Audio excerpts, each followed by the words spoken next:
আসসালামু আলাইকুম রহমতুল্লাহ বরকাতু। আলহামদুলিল্লাহ রাব্বিল আলামিন ওয়াসসালাতু ওয়াসসালামু আলা নবিয়িনা মুহাম্মদ ওয়া আলিহি ওয়া আসহাবিহি আজমাইন, আম্মা বাদ।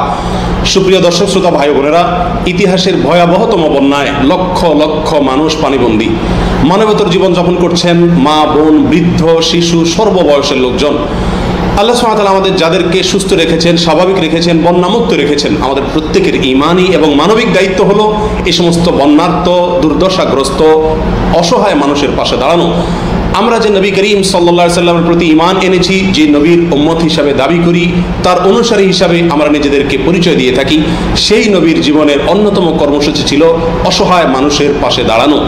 তিনি ইরশাদ করেছেন, ইরহামু মান ফিল আরদি ইয়ারহামুকুম মান ফিস সামা। তোমরা জমিনবাসী অসহায় মানুষের পাশে দাঁড়াও, তাদের প্রতি দয়া করো, অনুগ্রহ করো, তবে আসমানওয়ালা আল্লাহ সুবহানাহু ওয়া তাআলা তিনি তোমাদের প্রতি দয়া করবেন।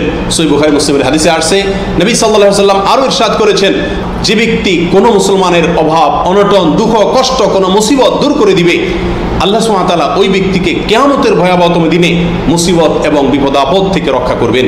অতএব আমাদের প্রত্যেকের উচিত আমাদের নিজেদের দায়িত্ববোধ থেকে বন্যার্ত মানুষের পাশে দাঁড়ানো। আমাদের দেশের কিছু চিহ্নিত নাস্তিক, বামপন্থী এবং ইসলাম সম্পর্কে স্বল্প জ্ঞান সম্পন্ন মানুষেরা একটি আহ্বান, একটি আওয়াজ তুলেছে। সেটি হলো, এবছরের কোরবানির টাকা বন্যার্তদের জন্য ব্যয় করা হোক, অর্থাৎ কোরবানি না করে সেই টাকাটি বন্যার্তদের মাঝে বন্টন করা হোক, অসহায় মানুষের জন্য খরচ করা হোক।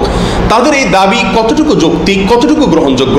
সম্মানিত ভাই বন্ধুগণ, এ প্রসঙ্গে সর্বপ্রথম কথা হলো, যারা এই দাবি তুলছেন তারা কি কোরবানির গুরুত্ব আদৌ জানেন? কোরআন এবং সুন্নাহর দৃষ্টিতে একজন মুসলিমের কাছে কোরবানি অত্যন্ত গুরুত্বপূর্ণ একটি আমল। বন্যার্ত মানুষের পাশে দাঁড়ানো এটিও কোরআন এবং সুন্নাহর দৃষ্টিতে আরেকটি গুরুত্বপূর্ণ আমল। কিন্তু একটি গুরুত্বপূর্ণ আমল আমি করতে গিয়ে আরেকটি আমলকে বাদ দিয়ে সে আমলটি করতে হবে, এর কোনো যৌক্তিকতা থাকতে পারে না। আমাদের সমাজে যারা কোরবানি করেন তাদের কাছে কি কোরবানির টাকার বাইরে আর কোনো টাকা নেই? আমরা দৈনন্দিন জীবনে এমন অনেক খাতে ব্যয় করে থাকি, যেই খাতে ব্যয় করার ইসলামিক দৃষ্টিকোণ থেকে কোনো গুরুত্ব নেই এবং সেটি আমাদের দৈনন্দিন জীবনের জন্য কোনো প্রয়োজনীয় খাত নয়। সেই সমস্ত খাতের ব্যয়কে আমরা বন্ধ করে বন্যার্তদের পাশে দাঁড়ানো, এটি হলো যৌক্তিক দাবি, এটি হলো গ্রহণযোগ্য দাবি। উত্তরবঙ্গের যে সমস্ত এলাকা বন্যায় প্লাবিত হয়েছে, এ সমস্ত এলাকার বিপুল সংখ্যক মানুষ গবাদি পশু চাষ করে থাকেন, কোরবানির সিজনে বিক্রি করবেন এই আশায়। আপনি যদি কোরবানি না দেওয়ার আহ্বান তোলেন, তাহলে সবচেয়ে বেশি ক্ষতিগ্রস্ত হবেন সে সমস্ত বন্যার্ত মানুষেরা। অতএব কোরবানি বন্ধ করে বন্যার্তদের পাশে দাঁড়ানোর কোনো যৌক্তিকতা থাকতে পারে না। আমার বিশ্বাস, সমাজের যে সমস্ত মানুষ আল্লাহকে সন্তুষ্টি করবার উদ্দেশ্যে কোরবানির জন্য অর্থ ব্যয় করে থাকেন, তারাই সবচাইতে বেশি পরিমাণ অর্থ বন্যার্তদের সহায়তায় ব্যয় করে থাকেন এবং ব্যয় করবেন ইনশাআল্লাহ বিইذনিল্লাহ।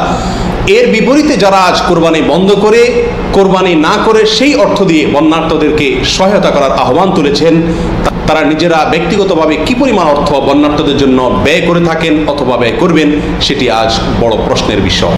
তবে এখানে একটি কথা বলতেই হবে, আজ কোরবানি আমাদের সমাজে অনেকটা ফ্যাশনে পরিণত হয়েছিল। বিপুল সংখ্যক মানুষ কোরবানির জন্য লক্ষ লক্ষ টাকা ব্যয় করে থাকেন, অথচ শরীয়ত আমাকে এত টাকা কোরবানির জন্য ব্যয় করার নির্দেশ করেনি। একটি ছাগল কোরবানি করলেই আমি কোরবানির আমলটুকু পালন হয়ে যায়। অতএব আমরা কোরবানিতে অতিরিক্ত যে অর্থ ব্যয় করে থাকি, সেই অর্থ বাঁচিয়ে বন্যার্তদের জন্য ব্যয় করি। এটি যৌক্তিক আহ্বান, এটি গ্রহণযোগ্য আহ্বান।